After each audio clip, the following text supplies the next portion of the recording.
আসসালামু আলাইকুম। নতুন আরো একটি ভিডিও নিয়ে আপনাদের সবাইকে স্বাগতম জানাচ্ছি। অনেকেরই কোয়েশ্চেন আছে যে পাইপিং এবং রিডাইরেক্টিং কি সেম ভাবে কাজ করে? না, সেটা সেম ভাবে কাজ করে না। সেটা নিয়ে আমরা আজকের বিস্তারিত আলোচনা করব। আমরা তার জন্য একটা টার্মিনাল ওপেন করি। টার্মিনাল ওপেন করার পর আমরা যদি এখানে লিখি ls-l, এরপর এখানে যদি আমরা ইউজার, এরপর বিন দিলাম। এরপর আমরা এটাকে একটা পাইপ দিয়ে তারপর লেস দিলাম। এরপর এন্টার বাটন হিট করলাম।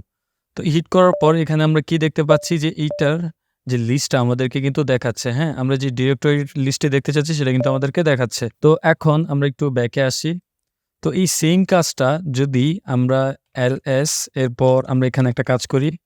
এখান থেকে আমরা এভাবে যাই। হ্যাঁ, তো একটা কাজ করি, এগুলোর জন্য আমরা এখানে একটা ডিরেক্টরি দেই, যেমন dir ডেস্কটপ। তারপর এখানে আমরা দিলাম list.txt, এন্টার বাটন হিট করলাম। হিট করার পর এখানে আমরা কি দেখতে পাচ্ছি যে এটা থ্রুতে আমরা এই যে কমান্ড আছে বা এই ডিরেক্টরিতে যত ফাইল এবং যত টেক্সটগুলো আছে সেগুলো লিস্ট আকারে আমাদেরকে এখানে রিডাইরেক্ট করে দিবে। হ্যাঁ, তো আমরা যদি এখন এই ফাইলটা ওপেন করি, ওপেন করলে কি দেখতে পাবো?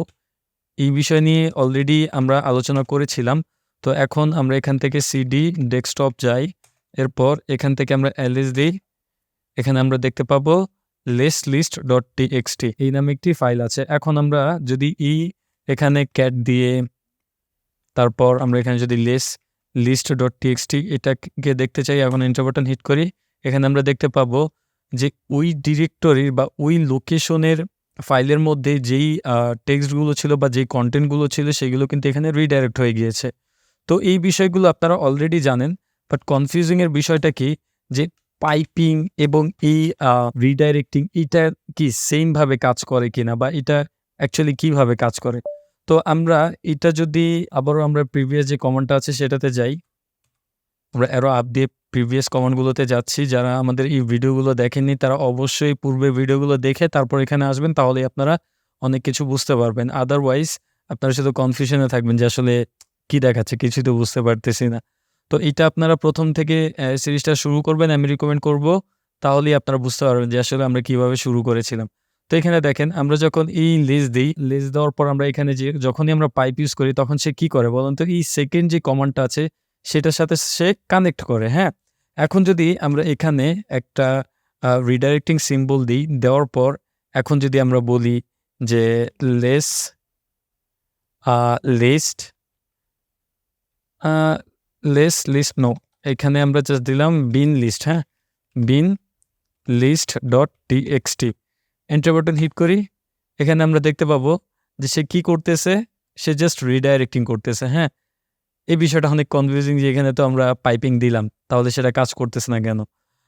এইখানে যে বিষয়টা হচ্ছে যে এই পাইপিংটা সবসময় সেকেন্ড যে কমান্ডটা আছে সেখানে সে আগে সেটার সাথে কানেক্ট করবে। হ্যাঁ, তার কাজ এতটুকুই।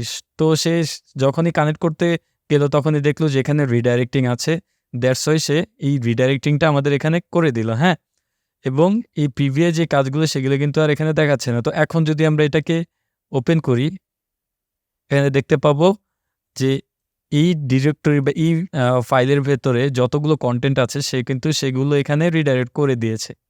তো এই বিষয়টা অনেক কনফিউজিং অনেকের ক্ষেত্রে। তো এটা সমস্যা নেই। আস্তে, আস্তে আপনারা যখন ইউজ করবেন তখন এটা বুঝতে পারবেন।